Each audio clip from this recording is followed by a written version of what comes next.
Texas Congressman, former White House physician, Dr. Ronny Jackson, author of the upcoming book, Holding the Line. Doctor, great to see you. I mean, I know Texas has taken action against these caravans.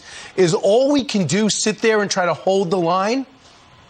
I think we're doing everything we can in Texas right now. We're mobilizing the National Guard. We're mobilizing our DPS, Department of Public Safety officers, onto the border to try to stop some of this. They've been threatened by the federal government that their jurisdiction and their authority doesn't extend to patrolling the border. So they have to be careful with what they do. They don't want to become the people that get thrown in jail over all of this, because I wouldn't put it past the Biden administration to do something like that. But we're doing everything we can. But we have huge numbers, Brian. Right now we're on track for we're averaging over 200,000 a month that are coming up here. We're on track for over 2 million this year. Those are the ones we know about. That's not including the gotaways. And these people are showing up, and 25% of these people are showing up COVID positive. 25%, we know that. That's been documented. Yet we're doing nothing to try to stop COVID from crossing our border with the large number of immigrants that are coming across. Now we have 10,000 on their way up right now, and we're doing nothing to stop this. The federal government, the Biden administration, is doing nothing. When the president speaks today at 11:45, which means he'll show up around 12:30, he's going to talk about COVID-19 and this new variant.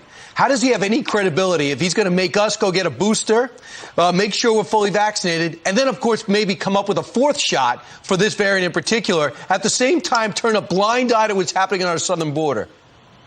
They have no credibility, Brian, none. And if he wants some credibility, the first thing he needs to do is he needs to fire Dr. Fauci. Half the people in this country have no respect for this man. They don't have any respect for his authority. They don't believe that he's telling us the truth. And they need another representative that's going to reassure the public about what's going on with this. I saw him yesterday, and he was talking about the Omicron variant and the potential that it might not respond to the therapeutics that we have, like the antibody cocktail, and it might not natural immunity might not be the same. But he doesn't think the same thing when it comes to the vaccine. They want you to keep getting this vaccine. This vaccine's being motivated by the wrong reasons. Dr. Fauci's told us that he's science. Well, as a member of that community, I want another representative. I want another ambassador for science, because I cannot believe what he's telling us. It's being motivated by all the wrong reasons, being motivated, like I said, for political reasons. I don't think it's a coincidence that we're about to go into an election year here, and they're spinning this up over very little information. We don't know anything about this variant. We've got variants all the time. Why is this one getting spun up the way that it is?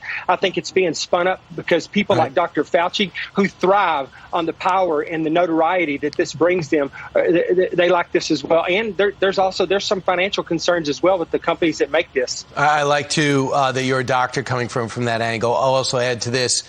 He says if you criticize him, you criticize science. And also the fact is, when he said Rachel Maddow was his favorite show, he wasn't someone, he wasn't exactly talking about the Tonight Show with Johnny Carson. That is political-oriented show. Dr. Jackson, always great to talk to you. Thanks for speaking out. Thank you, Brian. I appreciate it.